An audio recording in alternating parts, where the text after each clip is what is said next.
The marble floor was cold enough to steal the breath from her lungs, a glacial shock that shot up through the thin soles of her slippers. Alara didn't care. The cold was a familiar companion. It was the rage, a blistering heat coiling in her belly that was new. It propelled her forward, past stoic guards whose eyes widened almost imperceptibly, past courtiers who scattered like startled mice. She did not stop until she reached the foot of the obsidian throne.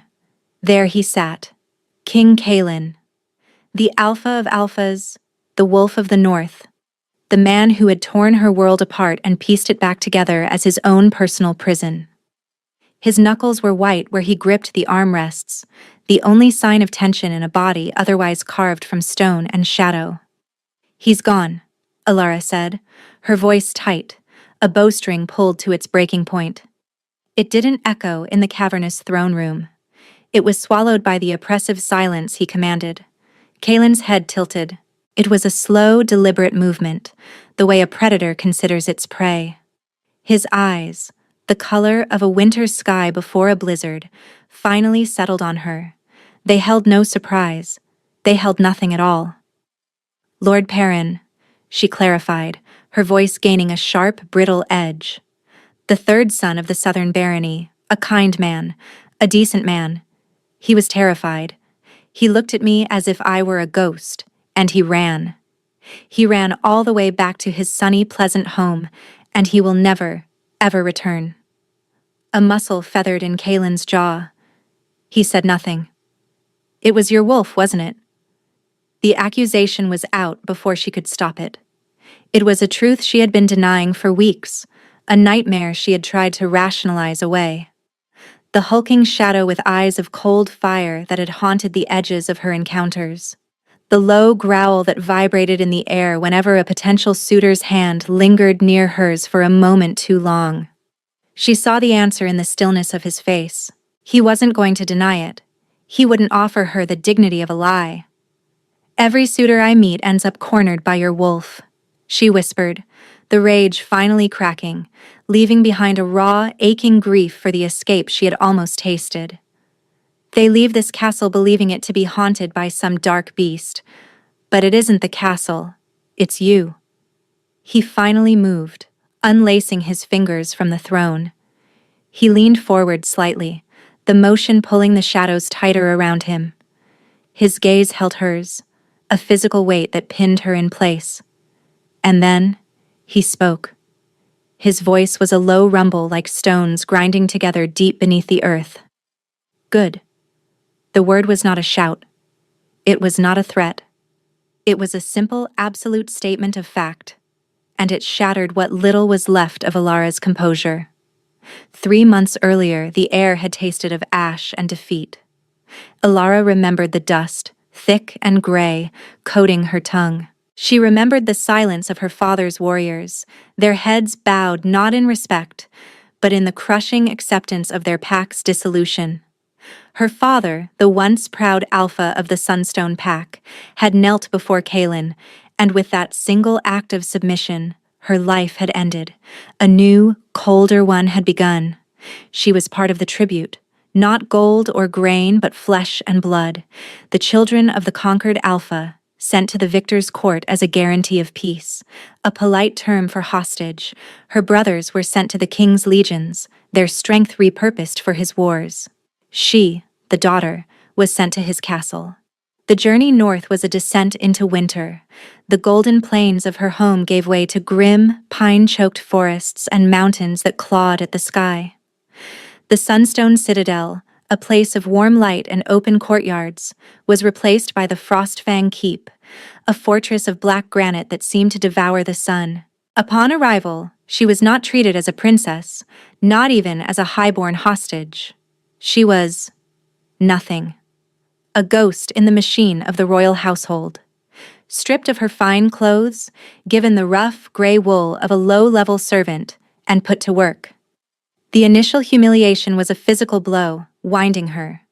She, Alara, who had studied histories and diplomacy, was tasked with scrubbing floors and polishing silver that would be used by the very people who celebrated her family's ruin. It was a calculated cruelty, a way to remind her every single day of her place. She was not a guest. She was spoils. For a week she moved in a daze of shame and grief. Her hands, once soft and skilled with a quill, became raw and chapped. Her back ached. Her stomach was perpetually hollow with the gnawing ache of hunger and loss. She learned to make herself small, to keep her eyes on the floor, to become as invisible as everyone already believed her to be. It was a survival tactic. The nail that stands up gets hammered down, and she had already been hammered into the ground. Then, he had come.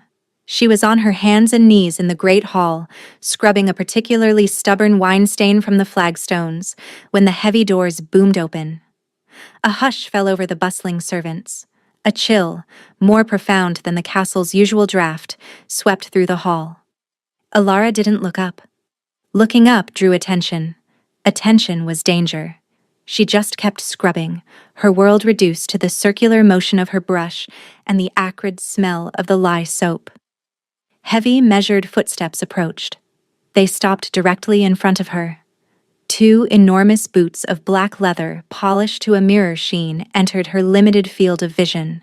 She could feel the heat radiating from him, a stark contrast to the cold that clung to his presence.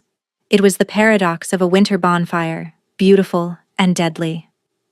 Her heart hammered against her ribs, a frantic bird trapped in a cage of bone. This was him.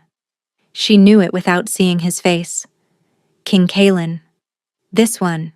His voice was exactly as she'd imagined, deep, resonant, and utterly devoid of warmth.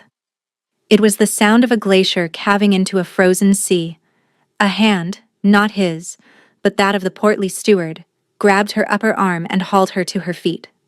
Alara stumbled, her head spinning from the sudden change in altitude. She kept her eyes down, her hair falling like a curtain to hide her face. "Her, Your Majesty?"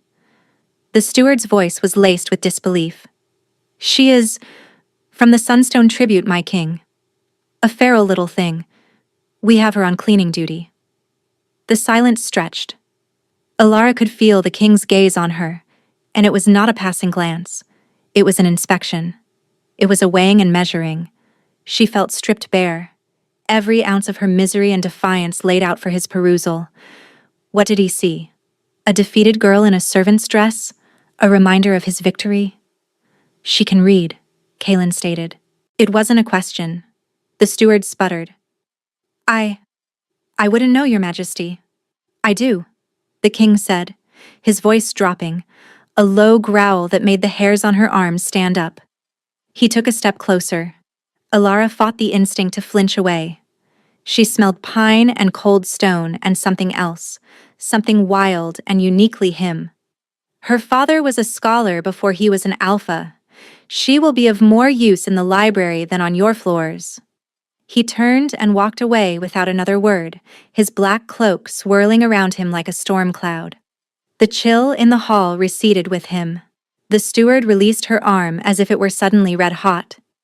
He looked at her with a new, unwelcome expression, a mixture of fear and resentment. She was no longer just a nameless servant. She was something the king had noticed. It was, she would later realize, the most dangerous thing she could possibly be. The library was a gilded cage, but a cage nonetheless. It was a vast circular room in the highest turret of the keep, its walls lined from floor to ceiling with books. A ladder on a brass rail allowed access to the upper shelves. In the center, a large oak table was perpetually covered in maps and scrolls. It was warmer than the rest of the castle, heated by a massive fireplace where logs of pine crackled and hissed. Her duty was simple: to organize and catalog the king's collection. It was a task that should have brought her comfort. She loved books. The smell of old paper and ink was the scent of her childhood. But here, every tome felt like a stone in the wall of her prison. She was an adversary in his kingdom, and he was her jailer. He had given her a comfortable cell, but it was a cell all the same. She saw him rarely in those first few weeks. He would enter without a sound, a shadow detaching itself from the doorway. He would not speak to her, merely retrieve a book or study a map, his presence a suffocating weight in the quiet room. Alara tried to ignore him. She focused on her work, her hands moving with practiced efficiency. She would climb the ladder, her back to him, and pretend she couldn't feel his eyes on her. But she always could. It was a prickling sensation on her skin, a cold dread that had nothing to do with the temperature. She saw him as a tyrant, the man who had defeated her pack not through honorable combat, but through relentless, grinding attrition. He had choked their supply lines, burned their fields, and waited for winter to do his dirty work. It was brutally effective, and she hated him for it. She hated his cold pragmatism, his untouchable control. And yet, she was a scholar at heart. She read the histories in his library. She read about the 100 years of plague and famine his grandfather's conquests had left behind. She read about the warring packs that had bled the north dry for generations. And she read about Kaelin, the new Alpha King who had risen from the chaos, who had forced peace upon the fractured lands with an iron fist. He had ended the wars. He had established trade routes. He had brought a brutal, unforgiving order to a land that had known only chaos. It didn't make her hate him any less. It just made the hatred more complicated. Her escape plan began to form. She was a high-born daughter of an alpha line, even a defeated one. She was a valuable political asset. If she could arrange a marriage to a lord from a distant territory, Kaelin would have to let her go. It would be a political alliance. He, the great pragmatist, would surely see the logic in it. The first was a young, eager knight from the Riverlands, Sir Gareth. He had a bright smile and a cheerful disposition that was utterly out of place in the grim Frostfang keep. Alara met him in the gardens, a small sheltered courtyard where a few stubborn winter roses refused to die. They spoke for an hour. He was charming. He spoke of his family's lands, of the festivals they held in the spring. For the first time in months, Alara felt a flicker of something that resembled hope. The next day, Sir Gareth was gone. The official story was that he had been recalled home on urgent family business, but Alara saw one of his squires in the stables. The boy was pale and shaking. He wouldn't meet her eyes. He just kept muttering about a demon wolf and eyes of burning frost. Alara told herself it was a coincidence. The second was a merchant prince from the southern coast, a man named Valerius, older and more calculating. He was not looking for love, but for a connection to a noble line, even a fallen one. He met with Alara in a quiet alcove off the main hall, his talk full of contracts and dowries. It was a transaction, pure and simple, and Alara was desperate enough to accept. She saw a life of comfort, far away from the king's cold eyes. That night, a storm raged around the keep, though the sky was clear. Valerius's prized ship, anchored in the nearby fjord, was found dashed against the rocks, its hull splintered as if by a giant's hand. The man himself left at dawn, his face ashen, his dreams of a northern alliance shattered. He didn't even say goodbye. It was then that the whispers started. A dark beast, a guardian spirit of the keep that did not suffer outsiders who got too close to the king's property. Alara felt sick. She wasn't a person to him. She was a book he had claimed for his library. Something to be kept on a shelf, not shared. Her defiance hardened. She would not be a possession. She began to actively seek out suitors, using the few connections she could make through the library. She became reckless. Every visiting dignitary, every minor lord with a hint of ambition, she would find a way to speak with them. And with each attempt, the legend of the beast grew. A diplomat from the eastern steppes was found huddled in the kennels, convinced a great wolf had stalked him through the castle corridors. A poet from the Summer Isles swore a shadow with glowing eyes had whispered threats to him on the battlements. Alara started seeing it too, a glimpse of movement in the periphery, a massive dark shape in the shadows of the cloisters at dusk. A low growl that seemed to come from the stones themselves whenever she shared a smile with another man. She knew, with a certainty that chilled her to the bone, that it was connected to Kaelin, his wolf. the physical manifestation of his possessive, controlling soul. Their own interactions grew sharper, more fraught with tension. He would find her in the library, his presence an accusation. "You seem to enjoy the company of fools," he said one evening, his voice dangerously quiet. He was standing by the fireplace, one hand braced against the mantel. The firelight carved harsh planes on his face. "I enjoy the company of anyone who doesn't look at me like I'm a piece of furniture he's acquired," she retorted, not looking up from the scroll she was translating. He was beside her in an instant, his movements unnervingly silent for a man his size. He placed a hand on the table, next to her own. His skin was cold, an unnatural chill that seemed to leach the warmth from the air.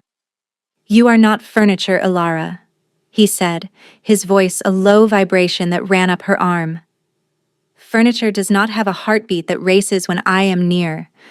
She snatched her hand back, her face flushing with anger and something else she refused to name. "My heart races because I am in the presence of a monster. The man who destroyed my home and holds me captive." Section. "I did not destroy your home," he said, his voice flat. "I ended a war your father was losing. I saved his people from starvation and slaughter at the hands of his rivals, a truth you would know if you read your own pack's history instead of just my enemies." He was right, and she hated him for it, hated the cold, unassailable logic that stripped her of her righteous anger. "And what of me?" she demanded, finally looking up at him. "What am I? Your prisoner? Your prize?" His eyes, those endless gray storms, held hers. For a fleeting second she saw something flicker in their depths. Something that looked like pain, like loneliness. It was gone as quickly as it appeared. "You are here," he said simply. "That is all." It was not an answer. It was a wall. And then came Lord Perrin. Sweet, gentle, unassuming Perrin. He wasn't a warrior or a prince. He was a third son with a love for botany and a gentle smile. He didn't want an alliance. He just seemed to genuinely enjoy her company. He asked about the flowers of her homeland. He listened. For 3 days, Alara allowed herself to hope. For 3 days, the shadows were quiet.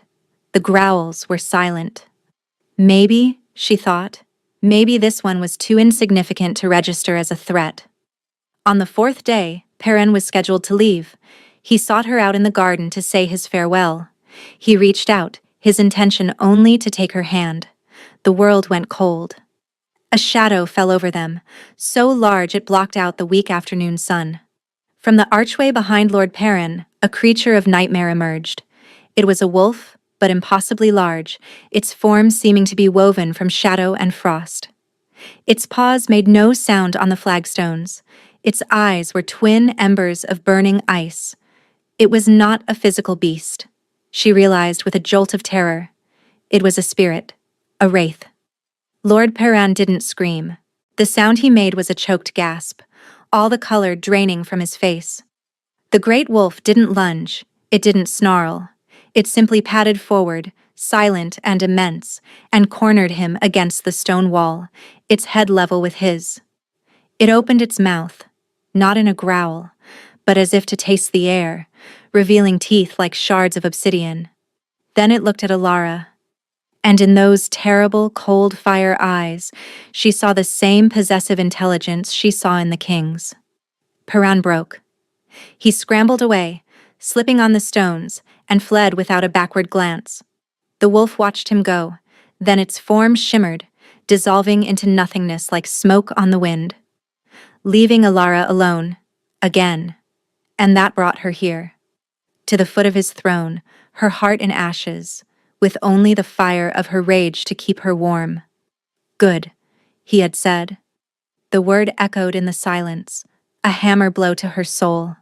She stared at him, at this impossible, monstrous man. "Good?" she repeated, her voice trembling. "You terrorize an innocent man. You sabotage my every chance at a life. You hold me here against my will, and your only response is, good?" He rose from the throne. It was like watching a mountain stand up. He descended the 3 steps, each footfall a soft, deliberate thud that vibrated through the floor. He did not stop until he was standing before her, so close she had to crane her neck to look up at him. He was a wall of black wool and cold power. "You are a prisoner in my kingdom, Alara," he said, his voice low and intense, for her ears only. "You seem to be under the misapprehension that this is a temporary arrangement. It is not. You will not be leaving it." "You cannot keep me here forever," she shot back, her defiance fueled by desperation. "I will not be your pet. I will not be your possession."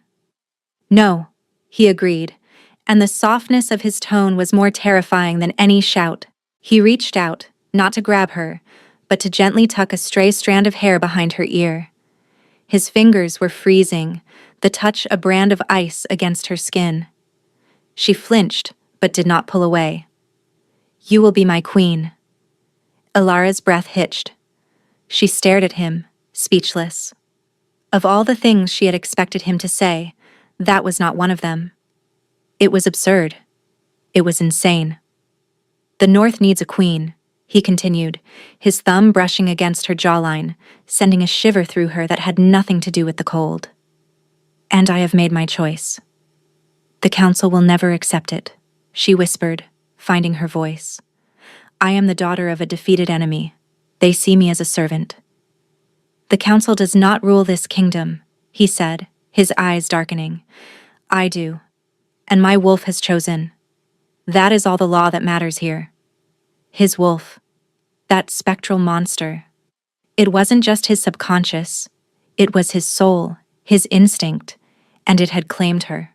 The thought was both terrifying and, in a strange, unwelcome way, thrilling. "I refuse," she said, the words tasting like ash. A flicker of something. Surprise? Amusement crossed his face. "You refuse? I will not be your queen. I will not be forced into this." "You think you have a choice?" His voice was gentle, but the words were chains. "Alara, you have not had a choice since the day you arrived. You just haven't been brave enough to admit it." He leaned closer, his breath a puff of white in the cold air. "The suitors were a test. To see if you would settle for a life of mediocrity, for a cage of comfort. You did not. You kept fighting. You kept seeking something more. I was seeking freedom." "No," he corrected her softly. "You were seeking a purpose. You will find it beside me." Before she could retort, the great doors to the throne room swung open. The steward hurried in, his face pale with panic. "Your Majesty, the delegation from the Crystal Spires has arrived, and their seer is with them." Kaelin did not look away from Alara. His hand dropped from her face, but the cold lingered. "Let them enter," he commanded. He took a step back, creating a chasm between them once more. He looked at her, his expression unreadable. "The world will now see what I already know." The delegation was a splash of vibrant color in the monochrome world of Frostfang Keep. They wore silks of sapphire and emerald, their hair adorned with glittering crystals. At their center was the seer, an old woman with eyes like chips of obsidian, so dark they seemed to drink the light. Kaelin was once again the untouchable king on his throne. Alara was forced to stand with the other high-ranking members of the court, a ghost in gray among the velvets and furs. She felt 100 pairs of eyes on her, whispering. The king had confronted the Sunstone girl. What did it mean? The feast was a tense affair. Kaelin was a gracious host, but his grace had the edge of a honed blade. After the meal, as was custom, the seer offered to grant boons of foresight. She read the palms of generals and the tea leaves of duchesses, predicting good harvests and healthy heirs. Then, her dark, empty eyes landed on Alara. "And this one," the seer said, her voice raspy. "The shadow in the corner, the quiet one. Come forward, child." A collective gasp went through the room. Alara froze. All eyes were on her. She looked to Kaelin, but his face was a mask of cold indifference. He would not save her from this. Hesitantly, she stepped forward. The seer's hand, wrinkled and dry as old parchment, took hers. The moment their skin touched, the old woman recoiled as if burned. She screamed. It was not a human sound. It was a shriek of pure, undiluted terror that scraped at the stones and made the crystal goblets vibrate. The guards drew their swords. The courtiers cried out in alarm. "Nothing!" the seer shrieked, pointing a trembling finger at Alara. "There is nothing. A void. A hole in the world! She is unmagic! A null!" The word hung in the air, uglier and more dangerous than any curse. Null. An abomination. A creature whose very presence was said to unravel the threads of life and magic. They were myths, bedtime stories to frighten children. But the seer's terror was real. "It is a blight." A councilman, Lord Valerius's uncle, roared, his face purple with fury and fear. "She carries a plague of emptiness. She will unravel us all. She must be destroyed." A chorus of agreement rose up. "Destroy the null. Cleanse the keep." The room descended into chaos.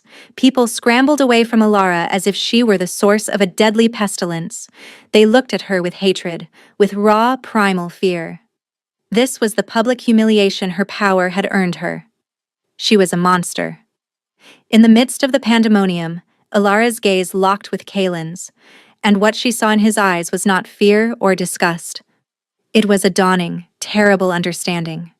Then, he cried out. It was a strangled, guttural sound of pure agony. He clutched at his chest, his knuckles turning white. A rime of frost, thick and unnatural, exploded across the front of his tunic. It spread with terrifying speed, encasing his arms, his neck. His face, which had always been pale, became the color of bleached bone. The air around the throne dropped to an impossible, lung-searing cold. He collapsed. Not like a man, but like a statue toppling, crashing down the steps of his throne with a sound of cracking stone and ice. The court's panic turned to stunned horror. The king was down. From the chaos, Lord Valerius's uncle, his face alight with manic opportunity, drew his sword. "The king is dead. The null has killed him. Seize her." But he didn't move toward Alara. He and a handful of his men lunged toward a different target. A small girl, no older than 7, the visiting niece of the castle's maester, who was crying in a corner. One of the guards grabbed the child, holding a dagger to her throat. "The keep is mine now," the old lord bellowed. "The girl dies if anyone moves." Alara stood frozen in the eye of the storm. Around her, a world gone mad. The courtiers were a terrified, useless flock of sheep. The loyal guards were hesitant, caught between the threat to the child and the sight of their fallen king. Before her, the man who was her captor, her tormentor, her self-proclaimed king, lay dying, encased in a shell of magical ice. And in the corner, a little girl was about to pay the price for one man's ambition. Despair, cold and absolute, washed over her. There was no escape, no hope. Everyone she had ever cared about was gone. Everyone here wanted her dead. The one person who wanted her alive was a monster who was now dying at her feet. She looked at Kaelin's face, peaceful now in its icy prison. She saw the faint lines of pain etched around his eyes, lines she had never noticed before. She saw the burden he carried, not just of a kingdom, but of a curse. He was dying. He had been dying all along. That was the secret he hid behind his cold facade. A slow decay he had been fighting alone for years. His wolf hadn't been cornering her suitors just to be possessive. It was instinct, a dying animal seeking the one thing in the world that might soothe its pain. Her. The null. The one person whose lack of magic could offer him a moment's peace from the magical curse that was killing him. And in that moment, something inside Alara broke. Or maybe it was finally forged. The fear, the despair, the self-pity. It all burned away, leaving behind a core of pure, unadulterated rage. Not at Kaelin, not anymore. Rage at the treacherous lord. Rage at the fickle court. Rage at the curse that was stealing this magnificent, terrible, lonely man from the world. She walked forward. "Stay back, witch!" the old lord shrieked, pressing the blade closer to the child's throat. The little girl whimpered. Alara didn't stop. She knelt beside Kaelin's frozen body. She could feel the deathly cold radiating from him, a palpable aura of negative energy. She placed a hand on his chest, over his still heart. The ice was like glass, so cold it felt hot, burning her palm. She ignored the pain. She leaned down, her hair falling around them like a silken shroud, creating a world that contained only the two of them. She looked at his frozen, perfect face. "You are not allowed to die," she whispered, her voice thick with tears she refused to shed. "You monster. You promised me a queenship. I'm here to collect." She didn't know why she did it. It wasn't a plan. It was an instinct, a primal scream against the injustice of it all. She leaned down and pressed her lips to his. His lips were ice, cold, hard, and lifeless. For a moment, nothing happened. The cold seeped into her, a deathly chill that threatened to stop her own heart. And then, it was as if a dam broke. A wave of silent energy, of pure nothing, erupted from her. It wasn't light or fire or force. It was an absence. A perfect, beautiful, glorious void. The wave expanded from the point of their contact in a visible, shimmering circle.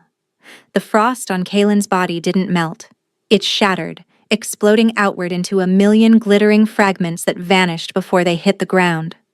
The unnatural cold in the room was sucked into the void of her power and simply ceased to exist. The wave hit the treacherous lord and his men. Their swords, enchanted for sharpness, became dull iron. The strength-enhancing charms woven into their armor failed. The magical hold of fear and confusion they had cast over the room evaporated. But it did more than that. As the wave of nullification passed over Kaelin, it didn't just break the ice. It tore away a deeper layer of magic. A spectral, rotting, vaguely female form, woven from shadows and ancient malice, was ripped from his soul, where it had clung like a parasite for years. The ancient witch's curse, now made manifest, shrieked with fury. It coalesced into a dark, swirling vortex of energy and lunged, not at Kaelin, but at Alara. Kaelin gasped, his chest heaving as air flooded his lungs for the first time. His eyes snapped open. They were no longer the color of a winter storm. They were molten gold, blazing with the full, untainted power of the Alpha King. He saw the spectral curse hurtling toward an undefended Alara. He moved faster than she could track. He was on his feet, his own massive wolf form, not a spirit, but a creature of flesh and blood and righteous fury, erupting into being. He met the curse's charge with a roar that shook the very foundations of the keep. Alara was on her feet now, her hand outstretched. The power, her power, was thrumming through her, a wild and wonderful song. She was no longer a void. She was a shield. She focused her intent, and a field of shimmering nothingness surrounded the crying child in the corner, protecting her from the chaotic energies of the battle. Kaelin's wolf, a beast of immense physical power, tore at the spectral form, but its claws passed through the malevolent smoke. The curse lashed back, tendrils of black energy wrapping around him, draining his strength. He was strong, but he was fighting magic with muscle. "Kaelin!" Alara shouted. He looked at her, his golden eyes filled with a desperate, burning light. He was weakening. She knew what she had to do. She ran to him, ignoring the danger. She pressed her hand flat against the thick fur of his wolf form's back. Her nullification flowed into him. The black tendrils of the curse dissolved where they touched her power. But it wasn't enough to just defend. "Your power," she gritted out, her voice strained with effort. "It's tied to the curse. Don't fight it. Let it go. Give it to me." It was an insane gamble. She was asking him to channel the very magic that was killing him through her, the one person who could erase it from existence. He understood. Through their new, fragile bond, he understood. He stopped fighting the curse's drain. Instead, he opened the floodgates. Centuries of raw, wild Northland magic, tainted by the witch's curse, poured out of him and into her. For her, it was not a poison. It was fuel. The nullification that had been a passive shield became an active fire. The void became a crucible. The cursed magic flowed into her, and she unmade it. Pure, white-hot energy erupted from her outstretched hand, not a wave this time, but a focused beam of annihilation. It struck the spectral witch dead center. The entity screamed, a sound that existed outside of hearing, a psychic shriek of agony and disbelief as its ancient, hateful magic was unwoven, thread by thread. It imploded, collapsing in on itself until it was a single point of blackness, which then winked out of existence with a final, pathetic hiss. Silence. The only sounds in the great hall were the whimpering of the child and the ragged, gasping breaths of a king and his queen. Kalen's wolf form dissolved, and he stood before her, swaying on his feet but undeniably human. He was pale, drained, but the deathly chill was gone from him. The haunted look in his eyes was replaced with raw, unadulterated awe. The treacherous lord and his men were on their knees, surrounded by the loyal royal guard, their faces slack with shock. The spell was broken. Alara looked at her hands. They were just hands. But they had held the power to unmake a god, to save a king. She was trembling, not from fear, but from the sheer, overwhelming force of what had just happened.